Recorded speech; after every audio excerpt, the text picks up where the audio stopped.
Hello विद्यार्थियों।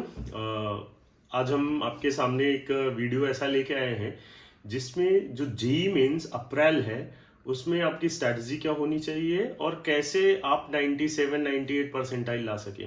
देखिए, video वैसे भी उन्हीं बच्चों के लिए है जिनकी परसेंटाइल 90 परसेंटाइल से कम है, या फिर जो क्वालिफाई भी नहीं कर पाए हैं सो फॉर जनवरी वाले मेंस के हिसाब से। तो देखो, जो ऑलरेडी 98 99 परसेंटाइल ला चुके हैं उन बच्चों के लिए पहली बात तो ये वीडियो नहीं है। जो बच्चों की परसेंटाइल 95 से कम है, जिनकी 90 से कम है, ये वीडियो उनके लिए है। तो देखिए, सबसे पहले तो ये एक चीज क्लियर कट है कि अगर आपका 90 परसेंटाइल से कम आया हुआ है तो ये स्पष्ट है कि आपने पढ़ाई प्रॉपर नहीं की है और दबा के मिस्टेक करी हुई है। तो सबसे पहले तो आप ये एक्सेप्ट जब कर लेंगे कि आपने ये मिस्टेक करी है तो आप आधा करेक्ट हो जाएंगे। तो मिस्टेक को एक्सेप्ट करना आधा करेक्ट होना होता है, ऐसा मैंने अनुभव भी किया है और ये होता भी है। तो सबसे पहले आप एक्सेप्ट कर लो कि आपने मिस्टेक किया है। अब हो सकता है कि आपने 2 साल बिल्कुल पढ़ाई वगैरह नहीं की हो, अदरवाइज जेई मेंस में 90 परसेंटाइल लाना कोई बहुत बड़ी बात नहीं है, टू बी वेरी फ्रैंक। मतलब जो एकदम नहीं पढ़ता है, पेपर का लेवल भी कोई खास नहीं था और कुछ भी नहीं था, अगर आप एनसीईआरटी भी पढ़ के जाइए तब भी आप 120 130 40 नंबर तो बहुत आराम से करके ला सकते हैं। तो मैंने भी ये चीज अनुभव किया।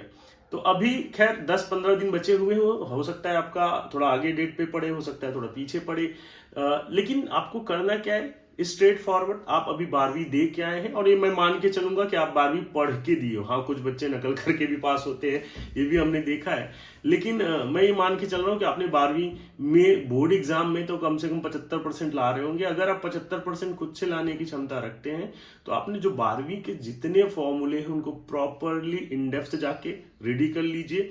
और आपके पास में जो जेई मेंस का पीवाईक्यू होना चाहिए और 5 साल की पीवाईक्यू लीजिए, उसमें एक दिन में पूरा एनालाइज करिए कि किस चैप्टर से कितने सवाल आते हैं और उसमें से जो जो चैप्टर आपको अच्छे से आता है उसी पे फोकस करिए।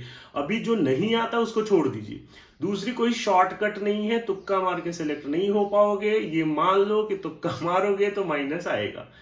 तो अब टारगेट आप रखो अपना 150 मार्क्स। टारगेट क्या रखो? 150 मार्क्स। 150 मार्क्स मतलब 300 का पेपर है आपका, आपको सिर्फ 50% मार्क्स चाहिए। तो सिर्फ 50% सिलेबस आपको रेडी करना है। तो आप अपने से आइडेंटिफाई करिए जो जो टॉपिक आपने बहुत अच्छे से पढ़ा होगा, नहीं तो एटलीस्ट बोर्ड एग्जाम में 12th का तो 50% आप ऐसे ही मान लीजिए। उसके सबसे पहले सारे फॉर्मूले नोट कर डालिए जिस टाइप के क्वेश्चंस आए हुए हैं, और उसी टाइप के क्वेश्चन, मतलब 5 साल 6 साल 8 साल सिर्फ पीवाईक्यू प्रैक्टिस करिए, इसमें और कुछ मत करिए। सिर्फ जेई मेंस पीवाईक्यू, सबसे पहले 5 साल के पीवाईक्यू पूरा निपटा डालिए और मॉक टेस्ट जरूर दीजिए। जितने लोग मॉक टेस्ट देंगे उनके चांसेस ज्यादा होते हैं कंपेयर टू नहीं देने वालों के। तो मॉक टेस्ट इसलिए मत दीजिए कि आपका स्कोर कितना आ जाए और खुश हो जाना, या कम आ गया तो दुखी हो जाए। मॉक टेस्ट इसलिए दो ताकि आप जीरो एरर की तरफ टेंड्स करें। आप अगर जीरो एरर की तरफ चले गए तो आपको जितना नॉलेज है उतने नॉलेज में ही 97 98 परसेंटाइल आप ला सकते हैं। तो सबसे पहले आपकी एक फॉर्मूला शीट रेडी होनी चाहिए। दूसरी चीज, पीवाईक्यू 5 साल का आप कर डालिए और उसी को बार बार रिवाइज करिए 10-12 दिन तक जितने भी है। थोड़ा पॉजिटिव फ्रेम ऑफ माइंड से आप देखिएगा 100% आपका 97 98 परसेंटाइल आ जाएगा। अब कहोगे सर 97 98 कम होता है, भाई अभी आपका 90 भी नहीं आया है तो आपके लिए 97 98 बहुत ज्यादा है। तो आप 97 98 पे फोकस करिए। फिर जेई एडवांस कैसे निकालेंगे वो भी मैं बता दूंगा। Thank you, all the best for JEE mains.